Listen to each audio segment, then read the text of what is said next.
Hello everybody. If you have followed Daniel King's last Power Play broadcast, you have heard that Daniel is actually in Japan. Konnichiwa, Danny. And I am replacing him for a few days until he comes back home again. My name is Yannick Peltier. I'm a Grandmaster from Switzerland. I hope I'm gonna be able to entertain you half as well as Danny does usually. We are full in the World Cup. We are even in the final of the World Cup, played in Khanty-Mansiysk in Siberia. Two great players are there. Liren, the favorite in the competition, and a slightly surprising player, Teimour Radjabov. Not that he is completely unknown, but one wouldn't really expect him at this stage of the competition. Since he has been slightly retired in the past few years, I would even say since his rather bad performance at the Candidates Tournament 2013 in London. Nevertheless, he's always been a great player. He was a great talent. Remember, he beat Garry Kasparov when he was maybe 16, 17. So really a force to reckon with. So the first game, as you probably followed, ended in a draw. That was on September 30th, and today the second game was played. Liren was white, and definitely that game was much more exciting than the first draw. Blood was shed in that game, and I'm not going to reveal who actually won it. I'm just going to show the course of this game, but it was actually a game where white, Liren, sacrificed a pawn in the opening. That's a famous pawn sacrifice, and he gained good compensation, which he managed to increase. He kept pressure throughout the game, and we're going to see how difficult it is for the opponent to defend, to try and disentangle in such situations. And well, in the end, I'm not going to reveal what happened, but we're going to proceed there quite soon. So an English opening, c4 by Liren, a move which he has been playing quite often recently. Knight f6, knight c3, e6, and actually there is a little fun fact which I have managed to notice from that pairing in the final. Liren and Radjabov used to be great specialists in the King's Indian, actually two of the greatest specialists, perhaps with Nakamura, in the, let's say, in the last decade, and they both have stopped, I think even completely stopped playing the King's Indian, but Radjabov was actually a great defender of the King's Indian, has been great defender for many years, until perhaps 2011 or 12 when he played the Candidates, and he switched to more classical and perhaps slightly more solid openings. Liren wasn't really at the top at the time, so he played the King's Indian until a few years ago. Now he stopped it, but it's quite interesting that both of them were basically two of the greatest King's Indian players in recent years. But they've given it up, and here we have second move, e6, perhaps with the intention to go into a Queen's Gambit or a Nimzo Indian if white plays d4, but this was not to be in that game. Liren went e4. That's a rather aggressive line, which has always been quite popular among white players. It's called the Floor Mikenas attack, and there is definitely poison with this move. Nowadays, most players play d5 here. They go for d5 because it's a more solid approach. Usually we have e5, d4, takes. Well, that's one of the main lines, perhaps the main line from starting from d5 on move 3. That's a completely different story compared to what happened in the game. c5. This move used to be quite popular in the 80s, 90s, but it has been proven that white gains good play, actually, thanks to the pawn sacrifice that we're going to see in this game. So I'm proceeding with the next few moves: e5, knight g8, knight f3, knight c6, d4. That's clearly the main approach, clearly the approach you want to do to try and maximize your chances. You go d4, taking space, takes, and yes, black can take on e5. So that's the pawn sacrifice I was talking about by white, giving up this e-pawn, which hasn't been pushed so far for nothing. You remember that it drove away the knight from f6, so white has gained time for his development, and he keeps on going knight db5. So now it's a play, it's a sharper play. White is playing for the initiative. That means he has to try and create some sort of threat at every move, if possible. And here we have the idea to go to d6, and black has small problems playing d6 himself. There can be c5 breaks all the time. This is very dangerous combined with bishop f4. So generally black goes a6, excuse me, allowing knight d6. And as you can see, this knight which went to d6 spent quite a bit of time going there, which means that black now doesn't really have a delay in development. But thanks to the exchange on d6, the nature of white's compensation has changed. It's not a question of time, it's more a question of domination, bind on the dark squares. The bishop f8 has been exchanged against the knight, and usually a bishop is the best defender of a whole complex of squares, the squares it defends or it controls. So with the disappearance of this bishop, white clearly gains great control over the dark squares. And we have a queen on d6, which hits the knight on e5. So the next move is logical, f6.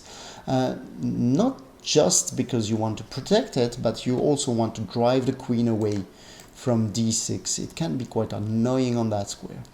The drawback of f6, of course, the knight g8 cannot be developed there anymore, but we're going to see that he finds another solution. Bishop e3, knight e7, and bishop b6. Don't worry, the game is not over. The queen is trapped on d8, but there is a small tactical resource. Knight f5. Well, the queen should go, even though we're going to see, and we're going to talk about this, the queen exchange here. Perhaps not in this particular position, but in general here is not such a bad deal for white, because the control of the dark squares remains, and it remains beyond the exchange, and allows white to keep compensation even in an endgame, or let's say in a queenless middle game. Here Liren decided to go to b4.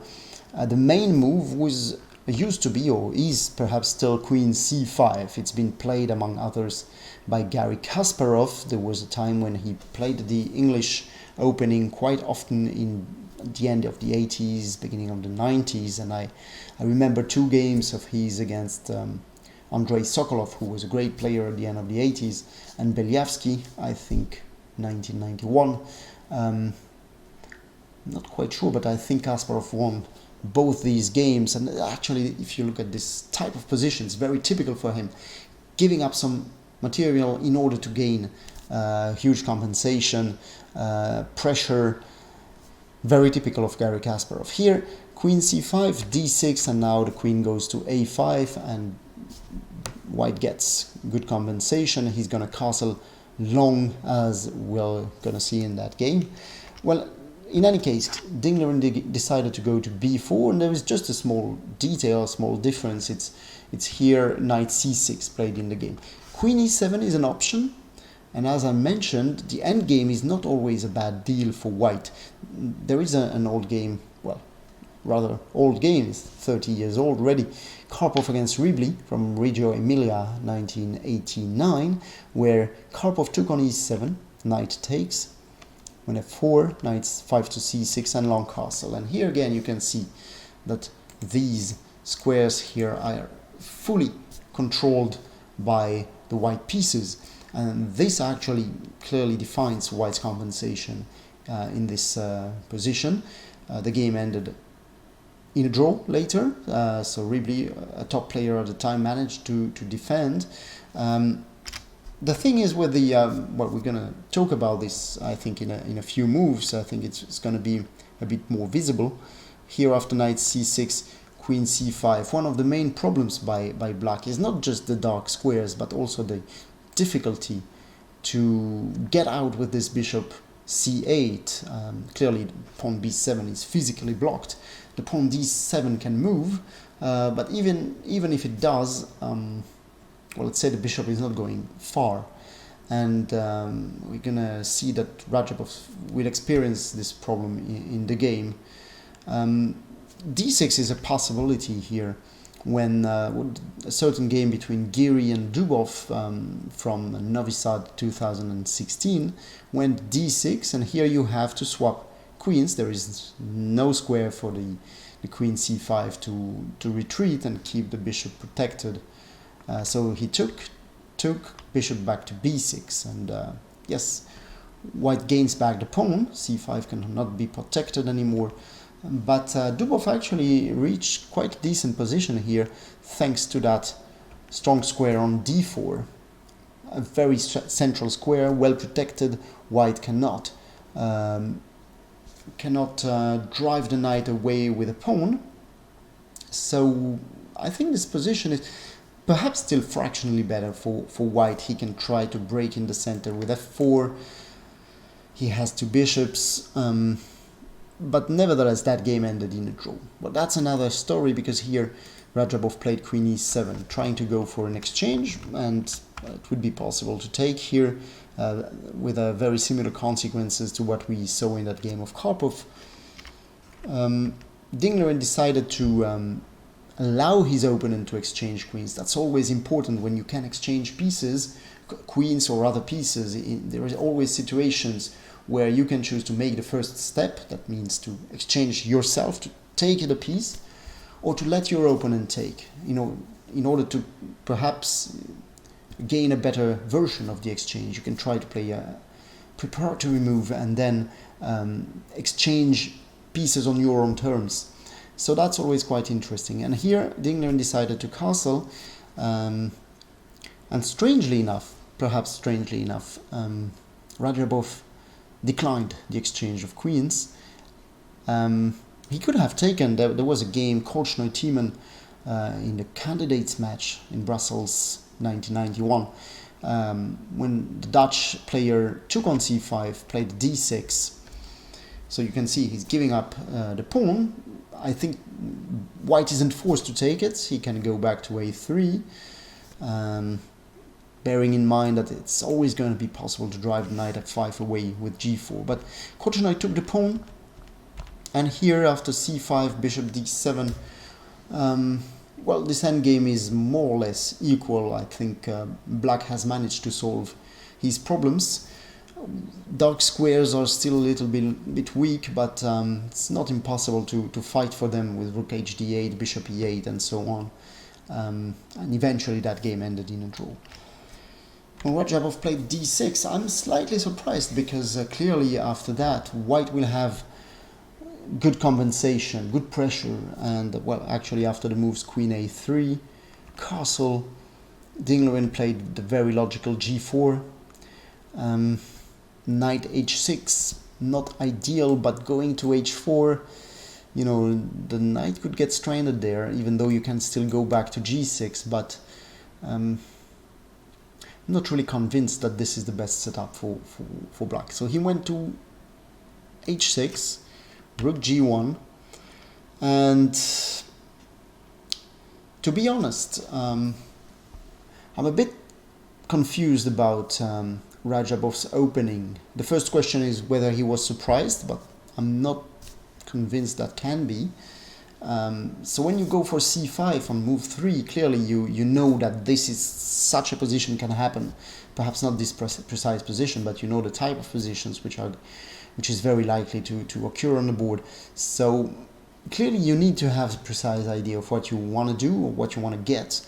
And I don't think this is really what black wants to get here, because look at the position. White has full development. He's more active. It's not easy for black to complete development, even though on the next move he can play bishop d7, connecting rooks, but white has a space advantage. He has prospects to attack on the king side, as we're going to see in the game. And I'm not really capable to explain how black can gain any sort of counterplay, especially in the center. So I'm a bit, puzzled in order to try and understand what Radjabov's idea was here.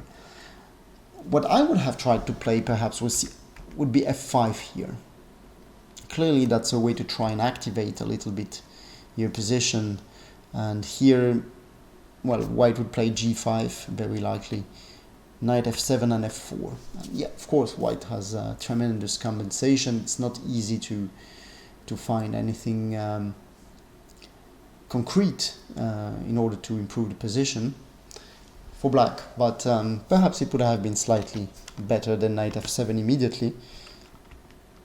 f4, bishop d7, and Liren played a very logical attacking move, h4. There was this option c5 actually, indicated by the computer, and now if you play d5 there is rook e1. Strangely enough, white wins back the pawn, because this pin on the e file is, you can't actually fight against it. So knight takes d5 is the threat. You cannot play d4 because of knight d5. You have to go to e8 and knight c7, taking the exchange. Black's best bet is perhaps to leave the d6 pawn en prise. Rook fc8 takes on d6, move the queen, just king b1. And this position is obviously more pleasant for white. He has recovered the pawn, has two bishops, quite a strong pawn on d6, even though it's blockaded at the moment. He has attacking ideas on the king side, so I'm not really sure how big white's advantage is, but it is certain that white is better. So I'm not really sure if Liren missed a little thing here, or perhaps thought that playing h4 was just very strong. It's very difficult for black to move and to find a sensible plan. The thing is, you might be trapped at home if you've looked at the game already, or if you switch on your engine now to see that, the engine is not too unhappy with black. It's around 0-0 something, but if you have like 15-20 minutes spare time, just switch off your engine, just put the position on the board, take the black side and think. Try to understand how you can try to develop your play, what kind of ideas you can have, and I'm sure you're going to notice how difficult it is to actually do something with black here. You're going to understand how difficult it was in the game with the clock ticking for Radjabov to solve his problems. And clearly he made mistakes later on, which can only be explained by the fact that he has been under constant pressure from the opening. So, well, if you play rook fc8, g5, that doesn't really change anything, so he decided to play a5. Try to get something at least on the queen side, even though it's quite unlikely he's going to be able to create threats. g5 followed, and perhaps here he should have tried knight b4. Because white, has to be slightly careful. His next move is normal, but clearly the idea of knight b4 is to go bishop c6, at least activating this bishop, putting it on a very nice diagonal. The knight can always go back to, for instance, after queen b3, the best move, I guess, bishop c6, a3, the knight can go back to a6, then c5, queen c2. And here, yeah, perhaps the best idea is to take on g5, so that the g file remains closed, but of course, at some point when white is gonna get activity along the h file, that could be an idea. Yeah, difficult in practice for black, of course, but perhaps a better solution than what he played in the game. King h8, queen b3, rook fc8, king b1, safety first, And here I think Radjabov committed a mistake, clearly. Perhaps the only real mistake in this game. One could criticize, as I did, some decisions by Black earlier, but they were not mistakes. Here clearly he misassessed the situation, and he should have tried, well, it doesn't look too good, but he should have tried to take on g5, especially since you played king h8 on a few moves earlier. Taking on g5 makes less sense, but perhaps it was still the best bet. Now you can try e5, knight d5, bishop f5 check, try to go a4. Black is under pressure, but perhaps he has slightly better chances to gain some counterplay, because very likely these pawns here will be exchanged, giving a nice square at least for a knight on e5. In the game he played e5 at once, but we're gonna see that he will fail in gaining access to that square e5, and that's gonna be crucial. Knight d5, bishop f5 check, king a1. Well, again, if you play a4 a bit as earlier, queen g3, queen e6 takes on f6. Now you have to play g6 and just a3. You've given back the pawn with black, and there is still a lot of pressure against the black king. So queen e6, g takes f6, g takes f6. And, well, there were options, but I think like bishop g2 would have been possible, not fearing the advance of the a pawn until a3. The computer says here b3, and white is clearly better. For instance, after you take rook g e1, knight f e5. Somehow the computer claims +1 something, so a clear advantage for white. But I can really understand Liren for not going for this variation, because first of all you have a nice knight with black on e5, and second you have also managed to push this pawn to a3. It's not so frightening at the moment, but in the long term you always have to be wary of tricks on this long diagonal, and you never know what can happen. So in practice I think that Liren's move a3, which he actually played after only a few seconds, if the indication of time consumption is right here, just a3, not just stopping a4, a3, but creating also the threat knight c7. Yeah, I should actually mention that knight c7 wins an exchange here, but after takes there is knight to d4, and here we can see another advantage of playing a3. That means if you take knight to c2, small problems, yeah, with the moves here. Knight c2 check, you have to go to b1. If you have played a3 already, then you have king a2. So many advantages in playing a3. Rook a b8. What can I say? That's a pretty sad move to play, but otherwise you just lose the exchange without any compensation.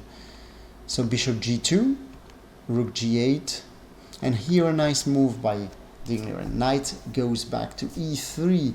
The knight was doing really well on d5, but its duty has been fulfilled, and it's time to give that square d5 to another piece, namely the bishop, which is going to be quite devastating. Now we are threatening to exchange all sort of things. And, well, knight d4 wasn't perhaps the best try for black, but the position is very complicated for him. Complicated in the sense very difficult to find a good way.